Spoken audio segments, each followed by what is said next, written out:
ఇలా ఎక్కడ పడితే అక్కడ ఏంటి ఒక కీడు మరొక మేలు ఏంటి కొరకేనా? ఒక కీడు మరొక మేలు కొరకేనా? ఆత్మను ఆర్పుచున్న ఐహిక ఆచారాలు. ఇది చూస్తే మనకి ఇది బిఎస్ఎన్ఎల్కి సంబంధించింది.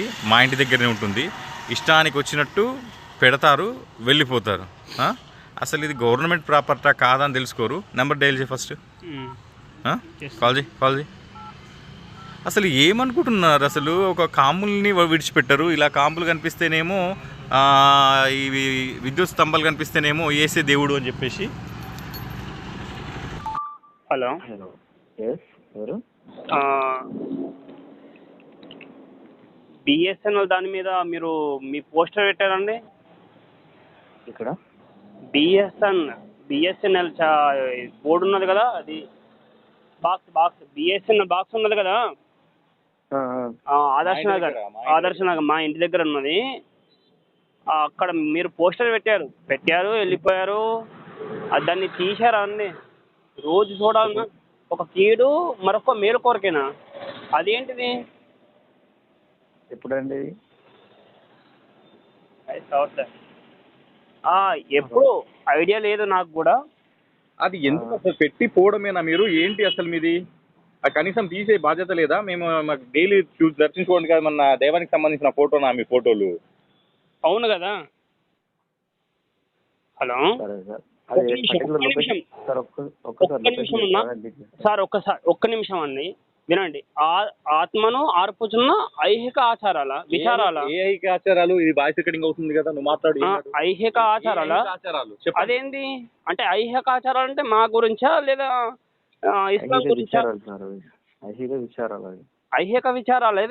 ఐహిక విచారాలు అంటే ఏమి? ఐహిక విచారాలు అంటే మానసికంగా కుంగిపోతుంటారు. మానసికంగా అది చెప్పండి, అది పెట్టండి కదా. ఐహిక విచారం అంటే అన్ని రకాల అర్థం వస్తాయి కదా. అసలు ఆచారం అనే పదం బైబిల్లో ఉందా? ఆచారాల గురించి కాదు, అది ఐహిక విచారాలు బైబిల్లో ఉందా? సొసైటీలో భయంకరమైన పరిస్థితుల మధ్య సూసైడ్ చేసుకుంటున్నారు. ఆత్మహత్యలు చేసుకోకుండా ఉండడానికి అది సోషల్ యాక్టివిటీ కింద వస్తుంది ఇట్లని. అన్నా సార్, ఒక నిమిషం వినండి. ఐహిక విచారాలు అంటే అర్థం ఏంటిది? ఐహిక విచారాలు అంటే పర్సనల్, వ్యక్తిగతంగా ఎన్నో సమస్యలు ఉండి అంటే మీ దేవుడి దగ్గరికి వస్తే వెళ్ళిపోతాయా సార్? మోటివేషన్ సార్, అది అక్కడ వాక్యోపదేశకులు ఎవరో పేర్లు పెట్టినరు. అది ఒక క్రిస్టియన్ సభ, అది దాని గురించి పెట్టినరు. బిఎస్ఎన్ఎల్ బాక్స్ మీద పెట్టినరు. బిఎస్ఎన్ఎల్ బాక్స్ మా ఇంటి దగ్గర ఉన్నది. మళ్ళీ ముఖ్యంగా రోజు మేము రాగా పోగా దాన్ని చూడాల్సి వస్తుంది. దాన్ని అది వేరే విషయం. ఐహిక విచారాలు అంటే అర్థం ఏమిటి అంటే దేవతలను పూజించడం, తర్వాత హిందూ ధర్మాన్ని గౌరవించడం, పాటించడం, వేరే ఇస్లాం ధర్మాన్ని పాటించడం, ఇవన్నీ ఐహిక విచారాలు. మీ ఉద్దేశంలో సార్, మేము ఎవరికి అగెన్స్ట్ కాదు సార్. నేను హిందువులను ప్రేమిస్తాను, ఓకేనా సార్? నేను బలవంతం మతం. మీరు హిందువులా? నేను భారతీయులు సార్. భారతీయులు? అదొక సార్, నేను భారతీయులు సార్. నేను హిందువుల్ని గౌరవిస్తా, ముస్లింని గౌరవిస్తా, క్రైస్తవుల్ని గౌరవిస్తా. నేను సోషల్ యాక్టివిటీ చేస్తా. నేను మోటివేషనల్ స్పీకర్ సార్. నేను మోటివేషనల్ స్పీకర్ ని. సొసైటీలో అన్ని గవర్నమెంట్ స్కూల్ సర్వేంటరీ చేస్తా నేను. మోటివేషనల్ ఎక్కడ? అన్ని గవర్నమెంట్ స్కూల్స్ తిరుగుతా సార్ నేను.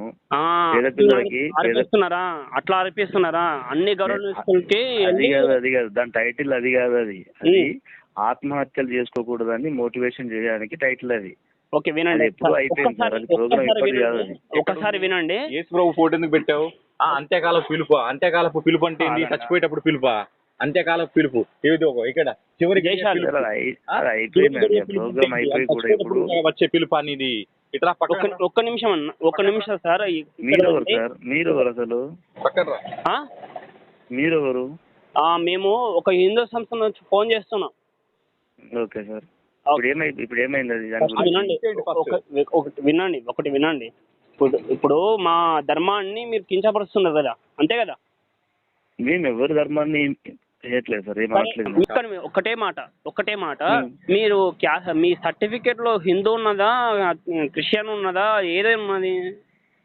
అది అయిపోయింది సార్ మీటింగ్. భారతీయుడు మీటింగ్ ఉన్నదా? అయిపోయిందండి. మీరు ఎప్పుడో అయిపోయిన మీటింగ్ ఇప్పుడు మీరు ఫోన్ ఇప్పుడు చేసి అయింది సార్, ఎన్ని రోజులు ఉంచరు? అదే చూసుకుంటూ తిరుగుతుండాలా? ఇప్పుడు కనిపించింది కాబట్టి నేను మేము మాట్లాడుతున్నా. వేరే వాళ్ళు కాంప్లైంట్ ఇస్తున్నారు. నాకు రోజు కనిపిస్తుంది. మర్యాదగా తీసేయండి. మీకు అడ్రస్ మీకు పంపిస్తాను, తీసేయండి. ఓకేనా? పంపించండి, లొకేషన్ పెట్టండి. సరే సరే ఓకే. ఖచ్చితంగా పంపిస్తాం, తీసేయండి.